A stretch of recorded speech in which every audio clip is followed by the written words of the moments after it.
Well, I fancied a change of scenery this morning, so here am I in the garden, and the weather is unbelievable. It's a bit windy. I'm not sure about how that's going to sound like on the microphone, but we'll carry on anyway. The sun is blinding me at the moment, which is pretty good.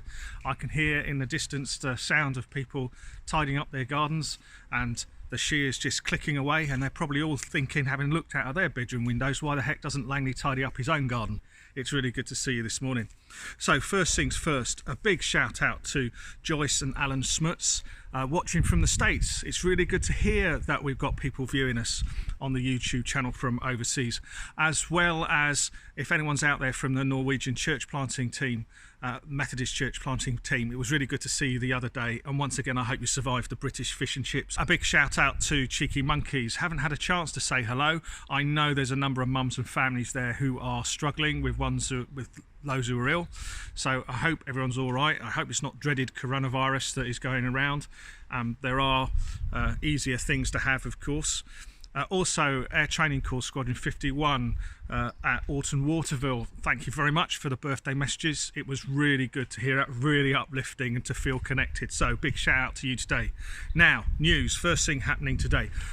First thing I would say is tomorrow morning, 10:30, live stream from the study, Palm Sunday worship. We'll be using the 12 baskets material in the Vine service, and there's reflections there from myself and a written reflection from Shamila. Do come and join us, be more than welcome. It was great. We had something like 160 people looking in last week and around 80 comments. So wonderful to see you. Don't forget, if you are viewing, that I can't see the comments coming on live unless you write them down. So I can't see who's walking in, but you need to write them down, press return, and I'll see them on the separate Facebook feed that we have. So that's absolutely brilliant. I look forward to that. Secondly, Holy Week, 8 o'clock in the morning. 8 o'clock in the morning. You've got to be flipping mad. You know my routine. I'm like 1 o'clock, 2 o'clock in the morning, go to bed, get up about, well, we're getting time for Ben to be able to walk to school, but you know how I work. The reason it's 8 o'clock in the morning is that myself and Andy Fyall over in Stamford have kind of recognised that we are working almost, in parallel ways. So he's focusing on his evening reflections and developing more from that. I'll be focusing, therefore it makes sense to look at 8 o'clock in the morning. I mean, 8 o'clock!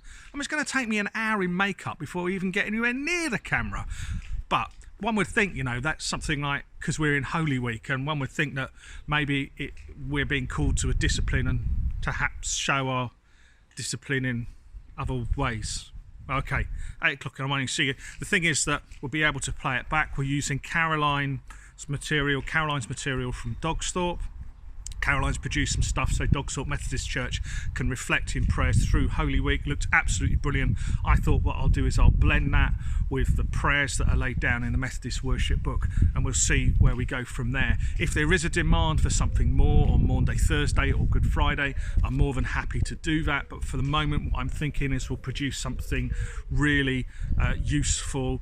Not much more than 20 minutes, half an hour, first thing in the morning, but hopefully if we can get a bit of depth in there, people are able to play it back later in the day if they want to see it. Otherwise, as I say, if you'd be interested in having something on Good Friday or Maundy Thursday, do let me know. Easter Sunday is going to be really difficult this year, of course, because we're used to gathering for communion, and we won't be able to gather in the same way. We won't be able to break bread and share in the same way. There is a really interesting liturgy or set of prayers on the Methodist Church website for something called a love feast. If you're wondering what that is, don't worry. It's not anything sinister, but the love feasts were an oldie way in our history of celebrating fellowship together. It's not a communion service. It revolves around sharing a meal together and celebrating the relationships that we have with each other. As part of the meal, usually they would cook a cake and have some water and share it with a prayer at the end. And so I do think that model of working could be interesting, because you might be able to bake a cake yourself, share it with us all together online as we come together, 10:30 live streaming for worship again, and then some of that cake perhaps you'll be able to share with the rest of the family. I don't know if you've seen the Churches Together call for people to stand outside their houses or their flats and sing Christ the Lord is risen today. That's at 10 o'clock, I believe, on the Sunday. I think that's a really, really challenging call. It's easy if you're in a block of flats and you can look your neighbour in the eye and gain some strength from them while you do that. It's difficult if you're living somewhere where there aren't many people who go to church who are close to you. But I do think it's something that we should consider, and slowly, I'll be honest, I'm getting up some courage. I mean, it's just a hymn, isn't it? Or maybe it's a bit more than a hymn. So we'll see what kind of momentum grows on that. But give that a little thought. That's at 10 o'clock, so it would mean 10 o'clock outside and then coming straight in. I'm sure we can handle that, so give that some thought.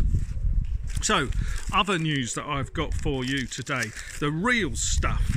Firstly, I'm so fed up with the stuff that's coming through on the media at the moment. I know that we need to be wary that coronavirus is so damaging, is such a serious illness, and I know that we need to hear about death totals, but sometimes I think you can be hearing it and hearing it and hearing it, and it ends up not doing us much good, and we've not even got it in the first instance.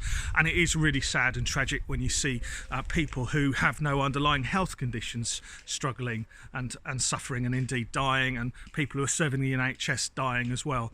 So on the one hand, I appreciate that we need to know that bad things are happening, but at the same time we need to remember that they're still not happening to everyone. We need to stay safe. This is a serious illness. Stay 6 foot apart and not 6 foot under.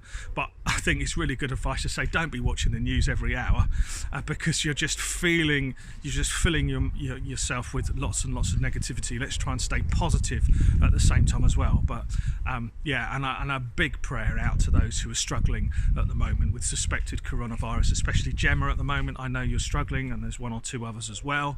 God's blessing be with you, and God is close to you, and you're not forgotten, and we'll be praying for you. Also remembering those who aren't suffering with coronavirus but are journeying with life-changing threatening illnesses. Our thoughts with you as well, when so much of the focus seems to be on the other needs that we have at the moment.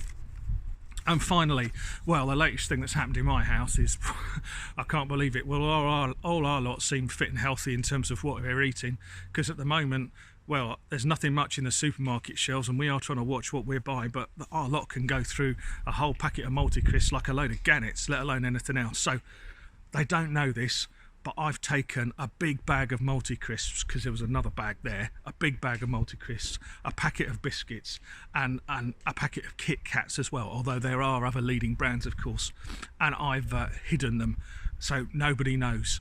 And if they get to desperation, I'll be able to sort them out, but it might involve some kind of payment the other end.